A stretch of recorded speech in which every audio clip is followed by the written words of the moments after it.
Hi, I'm Michelle. And I'm Steven. And welcome to Ivy Bound LA. This is an education and parenting-based YouTube channel that will be sharing conventional and not so conventional methods and guiding children to an Ivy League education. Today we'll be talking about the second part of the parenting mindset, the idea of not yet. So let's get some stuff out the way. Please hit the like and subscribe button, tap that bell, and let's get right to it. TP.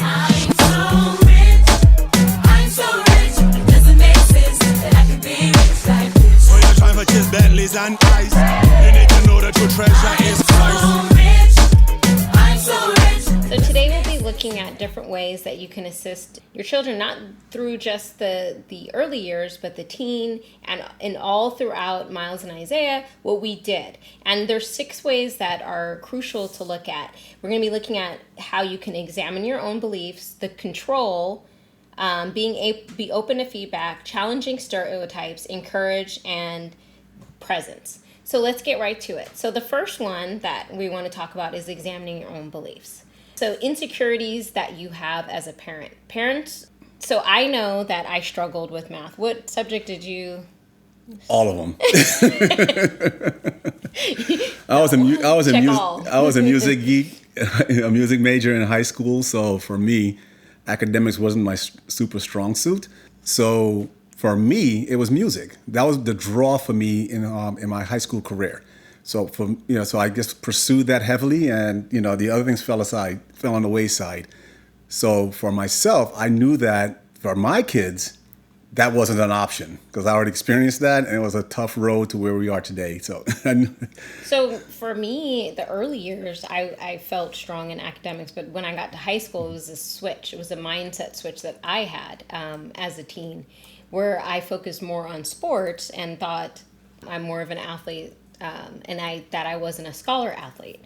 So what we're saying about examining your beliefs is, what do you think you're not good at, your insecurities, and not to pigeonhole your child and say, oh, well, math and science is not our family's thing. We're going to focus more on English or different things. To say, it just so happened our sons were really in the technology field and science field, that they like those 2 things. But if they didn't, we would have had to figure that out.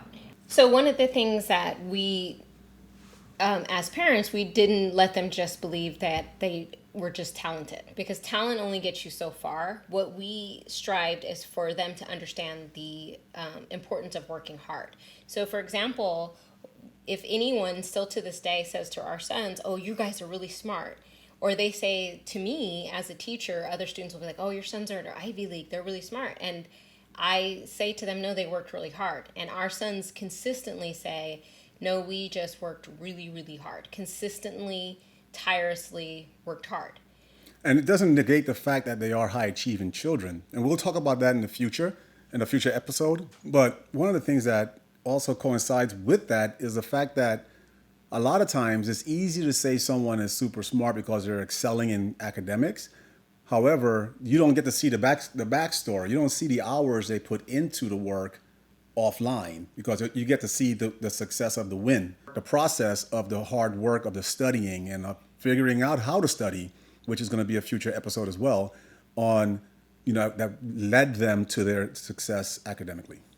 And so there's a chess master, and his story is amazing. It was a movie. There's a famous quote from him that the moment we believe that success is determined by an ingrained level of ability, we will brittle in the face of adversity. So if we just believe that success was determined by just our talent or just our ability alone, we'll crumble when adversity comes our way. So adversity is going to come to everyone's way. Not, you don't always have successes. So we wanted our sons to understand that beyond their talent, that there is the work ethic involved in it.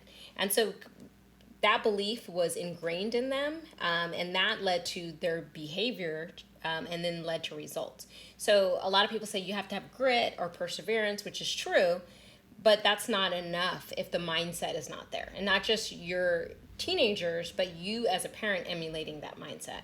So that kind of leads us to point number 2, which is control. There's a saying that you've heard people say a lot. control what you can control. What does that mean to you? So what that means to me is you can only be in control of what the things that's in your power of control. So I can't control what someone else does with their time, but I can control what I do with my time. I can't control what someone else thinks, but I can control my thought process. So one of the things that is important to understand is, the boys, they were in control of their study of their own time. They knew how much they needed to allocate to a particular subject. So they have a schedule that they put together that they know that when they were learning or going through cellular molecular biology, they knew that we need 2 days before a test, before an assessment, to get our thoughts together and get the work together so they can be successful going into the test or feeling confident as they go into that particular test. So what does it mean to you? Well, I think looking at control what you can control, it's also the positive mindset that you have, and not worrying about what other people think about you. Control what you think about yourself, and knowing the amount of effort that you put in. So not worrying about how much effort another person does, or, they studied, 10 hours. If 2 days ahead of a test works for you and that works, then don't worry about what other people are doing. But I think it's important that it's also the language that as parents that you use with your child. So, and for example, like if you say your child got a good grade and you say, oh, you got a good grade, you must have been good at this. That's kind of like Carol Dweck, when she was talking about a fixed mindset. You're telling them that they're good at it because they got a good grade. So that is not necessarily what you want them to understand. Like a growth mindset would say, oh, you got a good grade because you worked hard at that. And that's to your point of what Miles and Isaiah did, was that they knew 2 to 3 days before a test, we need to study and make sure that we understand it. But that doesn't also mean that they waited until 2 to 3 days before a test. Right, to look it over the information. But that's just an example. But another thing that I think you can control, and there's 3 things that I think is really important, is sleep, exercise, and environment. You always like to say you don't like to sleep. You hate sleep, right? But it's really important. It's really important, not just for adults, but of course teenagers and children. But there's statistics on it of how if you get your proper sleep, that the outcome is more effective. Exercise and social interactions. So one of the things that we did on Friday for them was that I always made whatever dessert they wanted on Friday. They'd watch a movie. It started off because when they were young, do you remember that? As twins, I was exhausted on Friday, so I'd put on a movie so that I could go to sleep.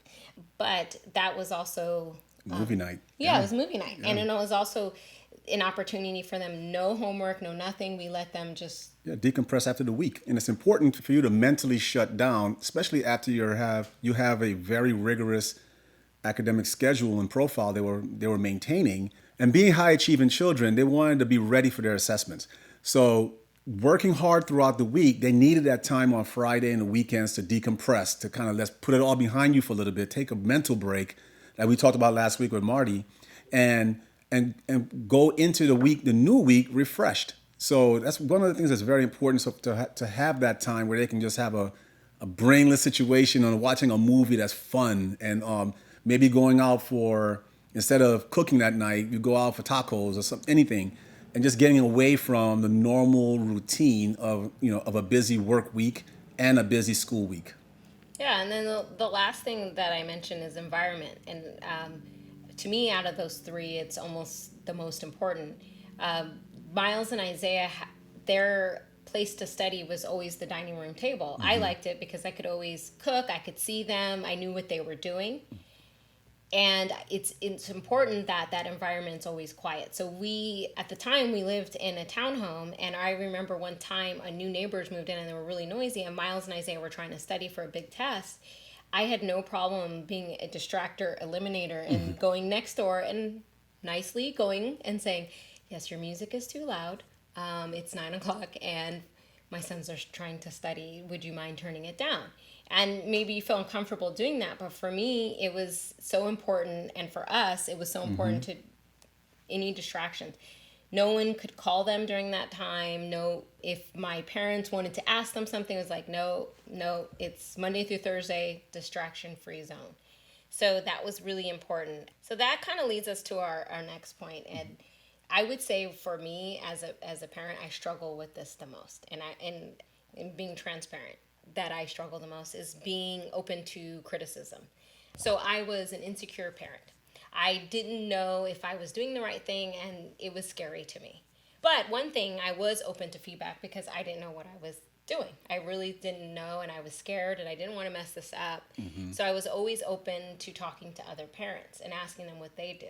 We try to maintain the mantra of you don't know it all, but don't be so stringent or strict on yourself to think that you have to know it all. If you see someone as being successful in something that you want to learn, 9 times out of 10 they'll love to share with you. That's human nature. If you come across nice and pleasant, they more than likely want to help. They wouldn't have a problem sharing with you. One thing I shared with the boys was, basically you're not on an island, so there's people around you.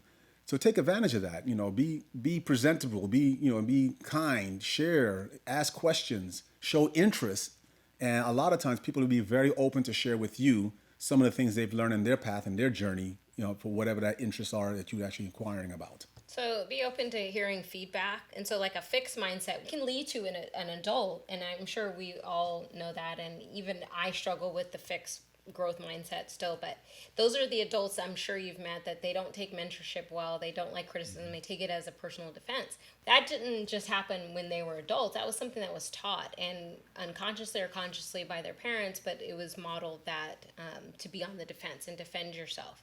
So a growth mindset would be accepting criticism, and when you see adults that are open to criticism and they thrive on it, that's because they're secure with what they do, and also they're confident. So they're good with negotiation, they can accept new challenges, and they're often flexible. So to Steve's point, the fixed mindset adults are the adults who are very strict, and they're stay in their lane. They're not flexible. They don't like changes. They can't adapt to changes. And in any career, there's changes. And especially Absolutely. now, there's so many things that are changing. Your job you're doing multiple things in your job. And just look at where we are today in the middle of a pandemic. Everyone has changed the course of how they're working today. They're working from home now. They're not interacting as much with colleagues and people as they did in last year, especially where we were all sheltered in place. So no one had the flexibility, or no one had the luxury of being able to be social, especially children in the school system. And a lot of the kids suffer from that. So that kind of leads us to point 4, and I think that, and I didn't tell him this, but I'm putting him on the spot because he is excellent in this of challenging stereotypes. If you don't know, he is from another country, but he is which you would consider a black man, and he's not a black American, you would say that, right? But he is, and so even though I know he doesn't look black, but the point is he challenged all stereotypes. So we laugh at home because he does not care. He does not care what are the societal norms or anything like that. He's like, from everything that he's tried, from acting to BMX to all that, he's like, I want to do it. I'm going to try. No regrets. I don't want to have any regrets. And that has made our sons where they are unapologetic about anything that they do. So this has helped them form their daily their views and their daily interactions with their peers, because they don't feel that they have to, at this age I have to have a girlfriend, this age I have to do this age I have to do that.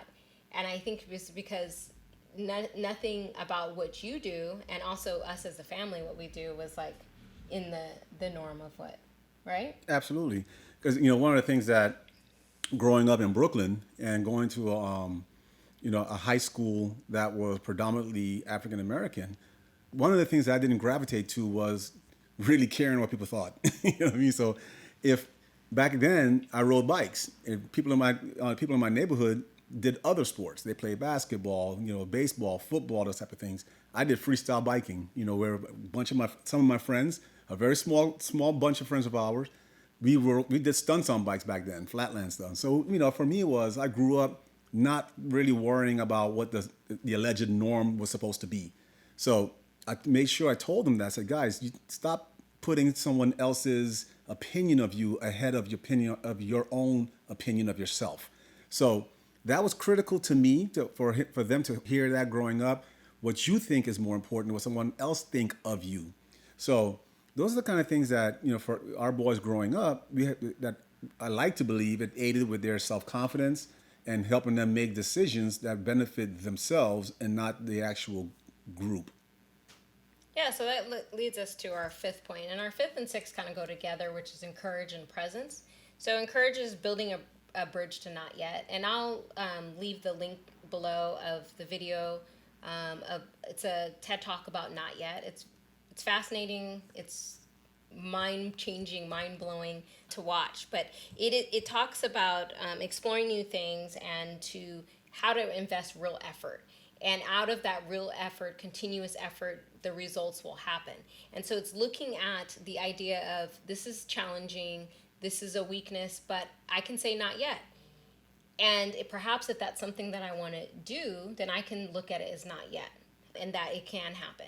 And we often say, oh, don't play into your strengths, not your weaknesses. But learning something that's a weakness and becoming efficient in that is also, there's also a lesson to be learned from that. Absolutely. And one of the kind of bring back to the not yet concept, for us, it was more, you don't want to live your life, I wish I woulda, coulda. That's one of the things I've heard since I was a young Marine. A buddy of mine used to say all the time, you don't want to be rolling through life wishing I woulda, coulda, wishing I would have tried something because of fear you didn't try it. So that's one of the things that I kind of promote big time is that just do it. If you fail, oh well. If you win, great. But at least you tried. Pull the trigger. Just go ahead and move forward. People were saying that I can't believe you guys are doing a YouTube channel. And we're like, well, why not? Pull the trigger. Just go for it. We tried parachuting. We did. Yeah. We actually jumped out of a perfectly good sanctioned airplane. And people were like, you guys are crazy. We did it and we had a blast. Okay, it was a little crazy that both of us did it at the same time because one of us needed to survive. But it was It was an amazing experience, and we will do it again one day, hopefully. No, not me. That was a one and done thing. But so we raised Miles and Isaiah with this. In this world, it's kind of like I want instant gratification now. And so we have raised them to believe, no, not yet. Okay, the delayed gratification of things. Right now, we're doing a debt payoff and working on paying off debt. And so it's hard because you want to just now I want things paid off, and you have to not yet. It will happen. Be diligent. It will happen. Not yet.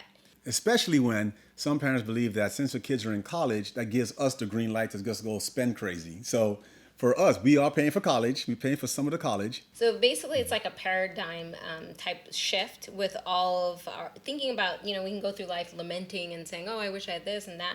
And so we switch them to our household as being more genuine with not only our faith and believing things will happen, but as adversity came our way, that we said we had hope and faith and belief that things were going to be different. And the example that I can use is that Miles and Isaiah have always known me as having health challenges. And if you're interested to know about that, I can do a video on that of all of my health challenges. But I had to equip Miles and Isaiah at a young age to how to make a grilled cheese sandwich in a toaster oven if I did not feel well.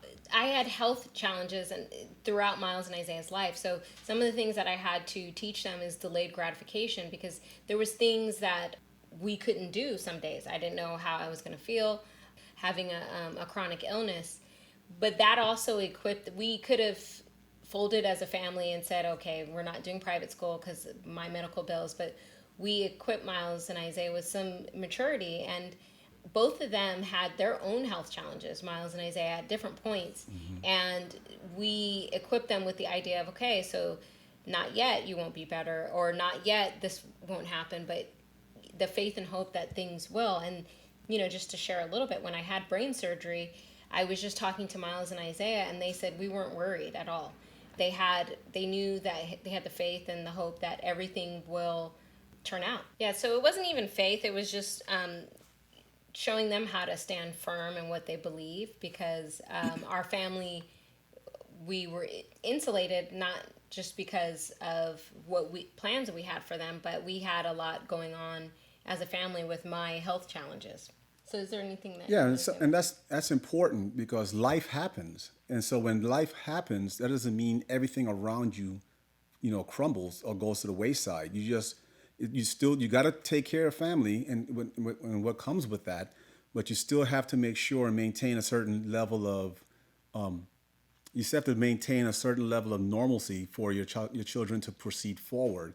And of course, we as parents want to shelter our children from everything that's going on, whether it's bad, when it's bad. But we made sure that we brought them into the circle because it's very difficult to say you're going to hide what's going on with mommy if she's going to doctor visits and she's going to the hospital and those type of different situations. But involving them, bringing them up to speed, gives them a certain level of comfort, knowing that they're aware that mom is going to be okay, and you can properly reassure them if you involve them in the conversation of what's going on instead of trying to shun them off in a little room by themselves to sit to their own devices, thinking that what's going on with mommy, that kind of thing. So that's one of the approaches that we've decided to take for our boys when Michelle was going through her medical situations. And even still, me currently, I just checked in with them yesterday, and they're 20 years old at this point, but just to make sure how they're feeling about my chronic illness, and how do they feel about that. And they were like, well, we don't want you to have it, but we are not worried or concerned or think the worst is going to happen. And so that's good. That was like, oh, okay, keep myself out of the all right. And so that just the last point was presence, and I think we've already discussed that a lot, but just we were always present with Miles and Isaiah, and we've talked about that a lot. But one of the things about presence was not just us being present, it was more knowing that we were always present at school. And Steve talked about that in a different episode, but I, as a teacher, as an educator, the students that I hear from their parents or I see them at back to school night, it's just human nature to be more engaged, and I'm engaged with all of my students, but that parent that's always giving me feedback, it becomes a partnership, and it's really helpful to me as a teacher to have that partnership with a parent. And I often tell parents, thank you for this partnership. It has helped me be successful as a teacher for your child. So and I can also become an extension of their values if they let me know what they value. So a parent telling me, hey, I value that. And it's also not just for academics, but for coach. The coach knew that we liked lacrosse, but academics was the first thing. Number one priority. And we shared that with him, and he respected that because we were upfront with him to let him know that lacrosse is amazing, it's awesome, it's a great line item on a resume for being for time management, and we can talk more about that in the future. But he knew, all the coaches knew, that when it came to Miles and Isaiah, that academics is number one priority, and we strive for excellence, and we shoot for that 4.0 GPA, and we work with that. So like Michelle mentioned, it was a partnership with the school and a partnership with the coaches and anything they did extracurricular as we got involved with. Okay, the last point that we really wanted to talk about was just rewarding the process. And that builds perseverance. So rewarding them in the correct way. So we talked a little bit about the language that you use, but so for example, in my classroom as a teacher, when we're working on a different unit, I call it practice. Their homework is their practice. In fact, we go over it, I post the answers, but I reward them for that. It's a percentage of their grade that's homework, and it's completion, not whether they got it wrong or not. It's that they're working towards a goal, which is their assessment to do well. And my students we play games, and I give them extra credit in the games if their team wins. And they always say, what about their place? And I say, what about their place? I'm proud of you. That's great. Thank you for your effort. But I award the first place the extra credit. And so that the students often laugh and they go, what about third place? And I go, hey, you're an athlete. Does anyone ever mention who came in third? And they are like, yeah, okay, that's true. So it's rewarding them in the right way. And so one of the things that we didn't do is we didn't reward Miles and Isaiah for doing chores. That was just what they had to do. They had to do the dishes. They had to do stuff. We did not give them an allowance. No, not at all. It was, it was important for us to not make them feel that they were entitled. It's very important. It's a very important life lesson. In corporate America, you do your job, your reward is your paycheck. So we wanted to I love teaching, but I wouldn't do it for free. Absolutely. Exactly. So it's a very thankless job, but you get a check. You get your reward. You earn that. So one of the things we wanted to always instill in them is you understand the concept of work and reward. Work, and you get, your reward will be your pay.